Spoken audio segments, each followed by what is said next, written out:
Dans les années 80, une innocente émission pour enfants chrétienne des États-Unis comptait sans le savoir un prédateur dans ses rangs. L'histoire du ventriloque, qui avait des tendances sadiques et psychotiques, donne des frissons dans le dos. L'enquête a révélé, en plus de faits et de publications dangereuses sur des forums internet, un historique de conversations troublantes détaillant des tortures et des actes de cannibalisme impliquant des victimes mineures. Aujourd'hui, vous allez découvrir l'histoire de Ronald Brown, qui est devenu mondialement connu comme le ventriloque. Wow.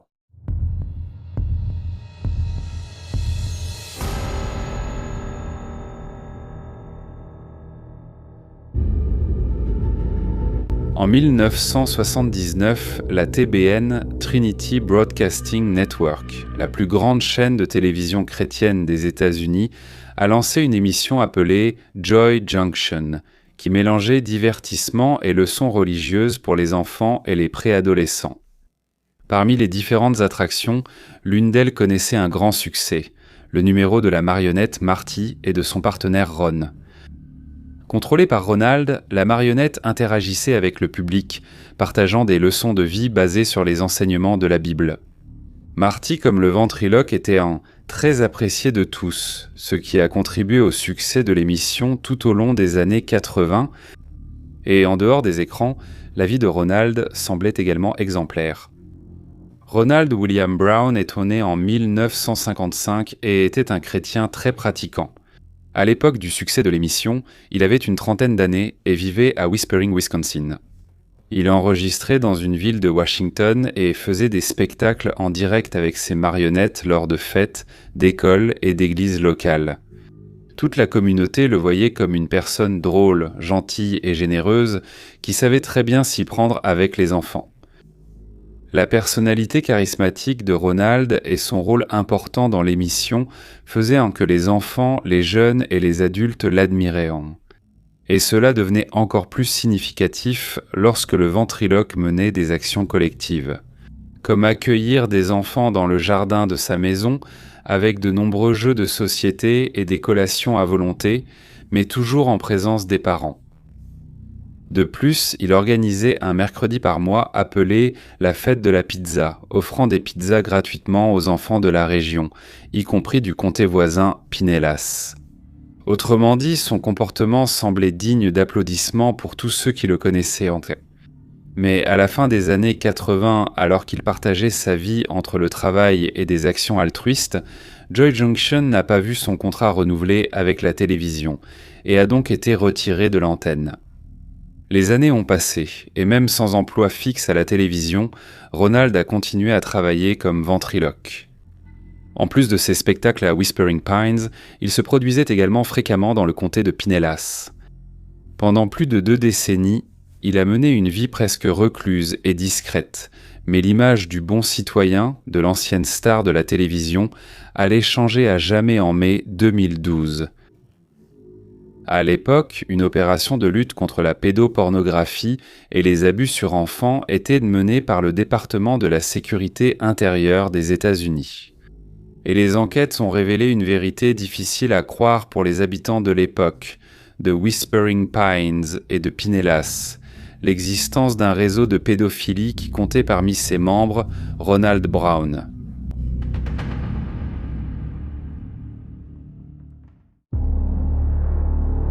Les enquêtes sont d'abord menées à un homme nommé Michael Arnott, âgé de 38 ans qui vivait au Kansas. À l'époque, la police a obtenu suffisamment de preuves pour saisir son ordinateur et en analysant le contenu, ils sont tombés sur une collection d'images et de vidéos impliquant des mineurs. Mais ils étaient loin de se douter que ce n'était que la partie émergée de l'iceberg. Ils ignoraient que ce n'était que la partie visible de l'iceberg. Cependant, Michael était en prison. Dans les archives de conversation de l'ancien chat Yahoo, le Yahoo Messenger, on a remarqué que Michael utilisait 3 pseudos différents, Calf Keeper 2 Sweet Talker, Linda et Talker Link 2. ICK_ 666.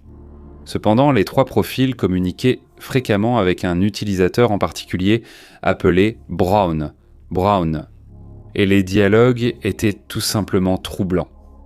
En voyant le contenu de ces fichiers, les responsables ont été horrifiés et ont rapidement contacté Yahoo pour découvrir l'identité de Huey Lime. Les employés de la plateforme ont rapidement fourni l'adresse IP, l'email et la localisation de l'utilisateur. Et la personne derrière l'utilisateur Huey Lime n'était autre que Ronald.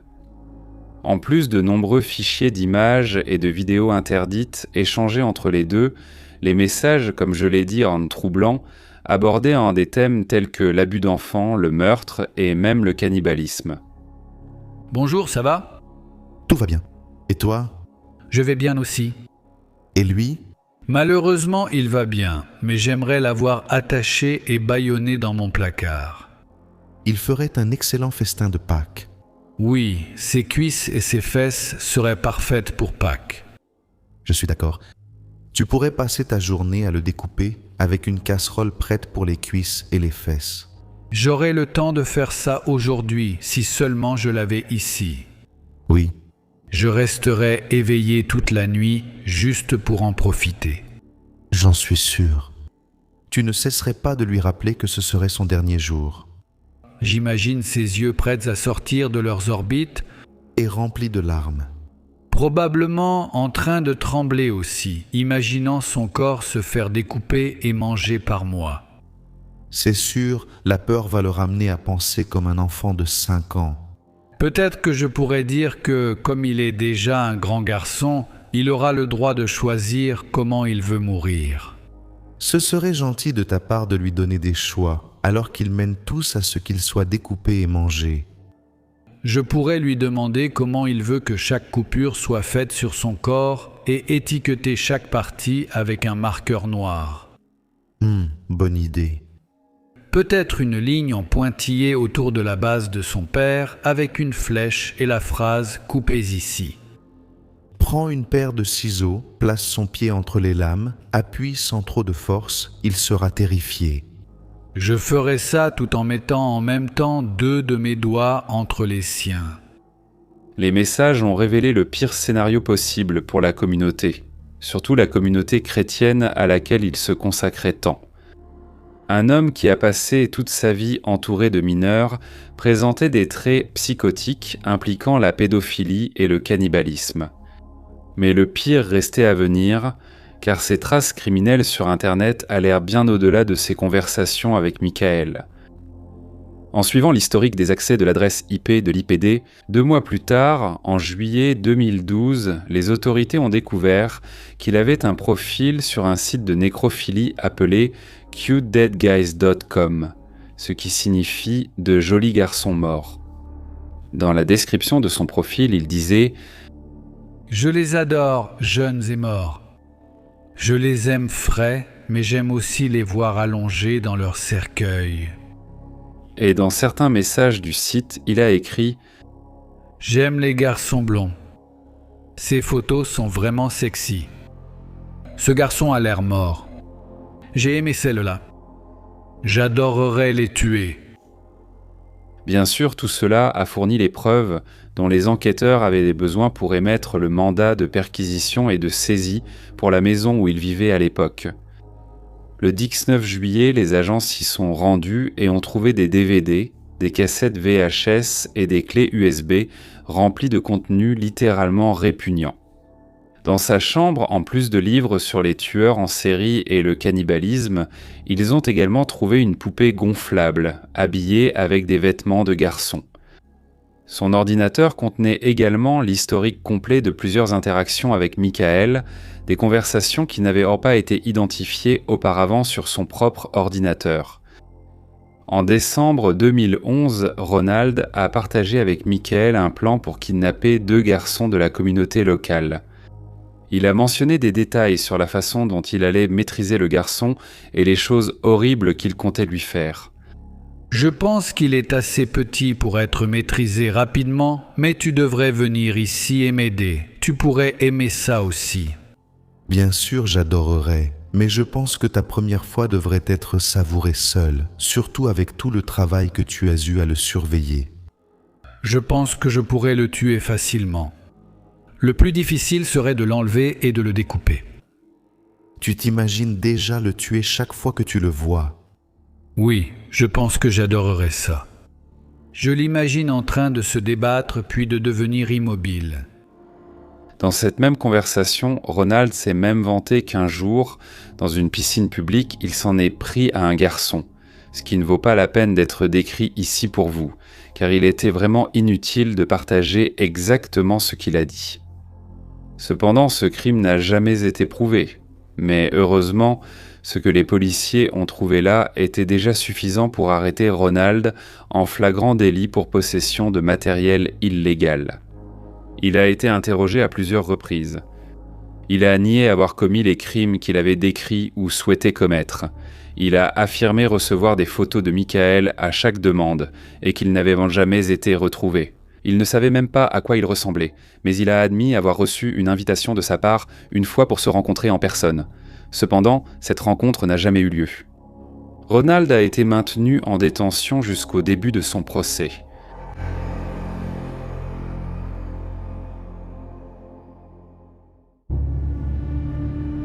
Au cours de l'enquête, alors que Ronald était encore en détention, de nouvelles choses ont été découvertes. En 1998, lors d'un contrôle routier de routine sur les routes de Floride, la police locale a repéré une voiture en excès de vitesse et a ordonné au véhicule de s'arrêter. C'était Ronald qui conduisait et, lorsqu'il a été contrôlé, on lui a demandé de présenter ses papiers. Cependant, le contrôle a pris une tournure étrange lorsque les policiers ont remarqué quelque chose à l'intérieur de la voiture. Un slip de taille enfant. L'un des policiers, sans baissant, me dit, sans montrer qu'il avait remarqué cela, a demandé à Ronald s'il avait des enfants et il a répondu que non. Alors, quand on lui a demandé pourquoi ce vêtement se trouvait dans la voiture, Ronald a expliqué qu'il était ventriloque et que le vêtement était utilisé pour l'une de ses marionnettes. Bien que la justification fût un peu étrange, car il n'est pas courant d'habiller une marionnette avec des sous-vêtements, normalement seuls les vêtements visibles sont nécessaires. Les autorités n'avaient pas grand-chose à faire là et l'ont laissé partir. En 2010, 2 ans avant l'arrestation, une voisine a même appelé la police, affirmant que Ronald emmenait des enfants du quartier à l'église sans le consentement de leurs parents. Il a été abordé par la police et, lorsqu'on l'a interrogé, il n'a pas nié qu'il faisait ces trajets. Il a dit qu'il était membre de l'église, que tout le monde le connaissait et qu'il n'aimait pas voir les enfants marcher seuls dans les rues. Comme cela, en soi, n'était pas considéré comme un crime, une fois de plus, il a été relâché. Et pour couronner le tout, on a découvert que Ronald avait même demandé du travail dans une entreprise de pompes funèbres locale. Certains pensent qu'il a fait cette demande très probablement pour pouvoir rester près des corps des enfants décédés. En juillet 2013, le procès a commencé. Et l'un des éléments qui a le plus attiré l'attention, c'est que le ministère public a présenté au tribunal le profil des victimes potentielles de Ronald, des garçons blonds, mineurs et décédés. Cependant, les preuves existantes contre lui étaient uniquement des textes et la possession de matériel illégal. Son avocat de la défense a soutenu que, malgré ce qui a été présenté comme preuve, Ronald avait travaillé pendant des décennies auprès d'enfants, contrôlant toujours ses impulsions, car il n'avait commis aucune agression physique contre qui que ce soit. Que cela plaise ou non, cet avocat avait raison. À cause de cela, Ronald, qui avait alors 58 ans, n'a pu être reconnu coupable que de possession de matériel illégal, et il a donc été condamné à 20 ans de prison ferme, sans possibilité de liberté conditionnelle. Le juge a souligné le danger que couraient les enfants de la région avec un prédateur potentiel comme Ronald à proximité. Ainsi, dès qu'il serait libéré, en 2033, à l'âge de 78 ans, il devrait être suivi en permanence par l'État jusqu'à la fin de sa vie. Mais cela n'arrivera jamais, car 7 ans plus tard, le 5 août 2020, Ronald est décédé en prison. À l'âge de 65 ans, il n'a jamais été prouvé qu'il ait abusé, tué ou mangé quelqu'un. Mais à cause de ces conversations bizarres enregistrées sur son ordinateur, Ronald est devenu connu dans les médias du monde entier comme le ventriloque cannibale. Il est encore possible de trouver sur Internet plusieurs extraits de ces apparitions dans l'émission Joy Junction. Si autrefois l'émission était un moment de détente, de loisirs et de divertissement pour toute la famille, aujourd'hui elle est considérée comme un témoignage effrayant d'un homme qui, avec de sérieuses tendances psychopathes et pédophiles, côtoyait quotidiennement des victimes potentielles. Laissez votre avis ici dans les commentaires et on se retrouve donc pour le prochain cas. À bientôt. De notre Seigneur et Sauveur Jésus-Christ. Eh bien, qu'est-ce que cela signifie? Eh bien, Marty, cela veut juste dire qu'on doit mieux connaître le Seigneur.